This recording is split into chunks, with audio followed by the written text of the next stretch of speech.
বাংলাদেশে 90% মুসলমানের দেশে এখানে কোরআনকে আমরা যেভাবে কোরআনের যে আইডিওলজি, কোরআনের যে পার্সপেক্টিভ, সেটা যেভাবে আমরা আদালতের মাধ্যমে দেখতে চেয়েছিলাম, বরঞ্চ আমরা দেখেছি যে এই সংখ্যাগরিষ্ঠ মুসলমানের দেশে আদালতকে সবচেয়ে বেশি কলুষিত করা হয়েছে, বিচার ব্যবস্থাকে সবচেয়ে বেশি প্রাণান্ত করা হয়েছে, যেখানে আসলে আমাদের দেশের সকল মানুষ, বিশেষ করে যারা প্রান্তিক মানুষ, তাদের জন্য বিচার আদায় করা এবং তাদের জন্য ন্যায় বিচার চিন্তা করা, তাদের জন্য ন্যায় বিচারের প্রাপ্তি, এটা অনেক বেশি অপ্রতুল। এবং আমরা যদি দেখি যে যদি মূল ধারণাগত জায়গায় যদি দেখি যে ইনসান, ইনসান শব্দের অর্থ আমরা মানুষ বলে জানি, কিন্তু আরবির যে রুট ইনসানের, নুন, সিন এবং ইয়া, এখান থেকে আমরা যদি দেখি যে ইনসান শব্দের অর্থই মূল রুটের জায়গা থেকে এটা হচ্ছে ভুলে যাওয়া। আমরা আসলে ভুলে গিয়েছি এবং এই আমাদের ভুলে যাওয়াটাই হচ্ছে আমাদের মানবিক প্যাটার্ন। কিন্তু বারবারই কোরআন আমাদেরকে মনে করিয়ে দেয় এবং আমরা যে ভুলে যাওয়ার কারণে আমরা সামাজিক নানান ধরনের বন্দোবস্ত তৈরি করি। এই কোরআন এবং হচ্ছে আমাদের যে মুসলমানের জীবন, সেখানে আমরা যদি দেখি একটা হচ্ছে যে আইনি বিধান, আরেকটা হচ্ছে ঐশ্বরিক বিধান। ঐশ্বরিক বিধানের জায়গায় মানুষকে এই সত্য স্বীকার করে নিতে হবে যে তার পক্ষে ন্যায় বিচার করা, ন্যায় বিচারের যে মূল ধারণাগত জায়গায় এটা আসলে অসম্ভব মানুষের পক্ষে অর্জন করা। কিন্তু তার পক্ষে যেটা সম্ভব, সামাজিক নানান ধরনের বন্দোবস্ত এবং চুক্তিপত্রের মাধ্যমে তার যে দুনিয়ার যে জায়গায়, আইনের জায়গায় এসে তার যুক্তিসমূহ স্থাপন করা এবং সেই মোতাবেক আদালতকে তৈরি করা।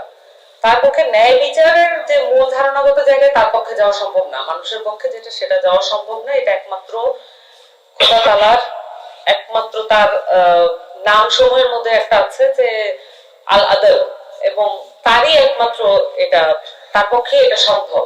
কিন্তু আমাদের যে কাজটা, সেটা হচ্ছে ন্যায় বিচারের জন্য আল্লাহ যে ধরনের ন্যায় নীতি বলে দিয়েছেন, সেগুলোকে অনুসরণ করা এবং তার যে বৈশিষ্ট্য, সেই বৈশিষ্ট্যের কাছাকাছি যাওয়ার চেষ্টা করা। এই কাছাকাছি যাওয়ার জন্য আমাদেরকে বলা হয় যে তাকওয়া অনুসরণ করার জন্য। তাকওয়া হচ্ছে কোন ধরনের পার্থক্য তৈরি করে না, এবং তাকওয়া শব্দের অর্থ হচ্ছে বিরত থাকা এবং বিচ্ছিন্ন থাকা এবং মানে ভুল কাজ, অন্যায়, এগুলো থেকে আলাদা থাকা। এই তাকওয়া যে মূল রুট, সেটা উচ্চারিত শব্দ পুরো কোরআনে উচ্চারিত হয়েছে 250 বারের বেশি। এবং মুত্তাকি, তাকওয়া থেকে, যেটা হচ্ছে সাবজেক্টিভ, মানে নাউনের জায়গায়, যে মুত্তাকি হওয়া, এটা তো মানে আপনি যা ভুলে যাচ্ছেন, ইনসান আপনি যা ভুলে যাচ্ছেন সেখান থেকে মনে রাখার চেষ্টা করা এবং যেগুলো অন্যায় সেখান থেকে বিরত থাকা। বিদায় হজের ভাষণে আমাদের রাসূলুল্লাহ সাল্লাল্লাহু আলাইহি ওয়াসাল্লাম বলেছিলেন যে একমাত্র মানদণ্ড হবে তাকওয়া, এবং কোন ধরনের নারী পুরুষের কোনো পার্থক্য হবে না, এবং সাদার উপরে কালোর কোনো পার্থক্য হবে না, লালের উপরে কালোর কোনো পার্থক্য হবে না। একমাত্র যেটা দিয়ে নির্ধারিত হবে সে এই মানুষের বিচার এবং তার কার্যক্রম, সেটা হচ্ছে তাকওয়া।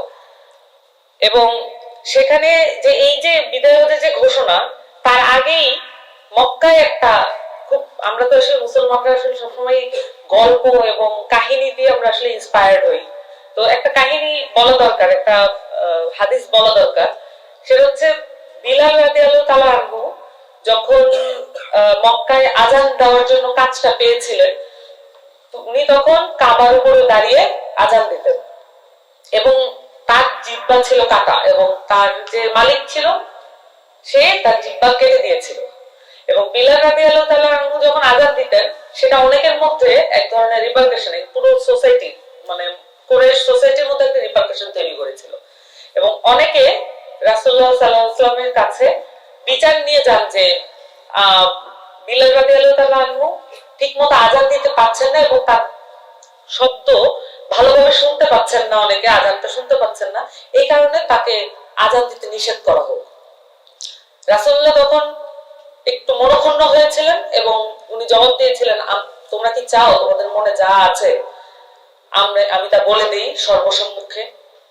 মানে আমাদের এই কোরআনের বিভিন্ন সূরায় বিভিন্ন সময় আমরা এটাও পেয়েছি যে মানুষের অন্তরে যা কিছু আছে সবকিছু খোদা তাআলা জানেন, এবং আমাদেরকে আমাদের অন্তরের নিয়ত দিয়ে, আমাদের অন্তরের চাওয়া পাওয়া দিয়ে আসলে বিচার করা হবে।